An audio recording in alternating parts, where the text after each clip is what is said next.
গতকালকে 4 আসনে একজন এমপি পদপ্রার্থী ধানেশীষ সরকার, তিনি সেখানে বেরিয়ে ডিসি অফিস থেকে বেরিয়ে একটা ব্রিফিং করেছেন। সেই ব্রিফিংয়ে তিনি উল্লেখ করেছেন, এই ভিডিও ক্লিপগুলো আছে, যে কোনো বোরকা পরিহিতা মহিলা ভোট সেন্টারে যেতে পারবেন না, এবং কেউ যদি বোরকা পরে যান তাহলে বোরকা খুলতে হবে।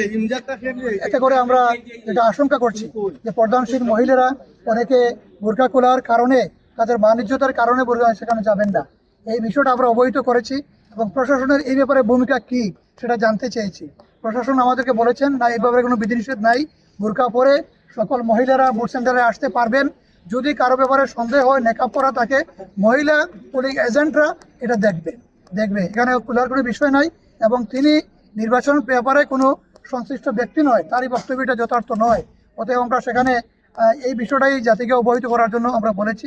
এর সাথে সিলেটের বিভিন্ন আসনগুলাতে কিছু অনিয়ম চলছে, বিভিন্ন ধরনের সন্ত্রাসী, অস্ত্রবাজ এবং আগের চিহ্নিত চাঁদাবাজ, ছিনতাইকারী, দখলকারী, এই সমস্ত ব্যক্তিগত দাগি আসামি যাদের নামে পূর্বে মামলা ছিল, এখনও আছে, এই সমস্ত ব্যক্তিরা আমরা দেখছি এখন অবাধে পরিবেশকে বিঘ্নিত করার জন্য ওনারা চেষ্টা করছেন, বিভিন্ন হুমকি ধুমকি দিচ্ছেন।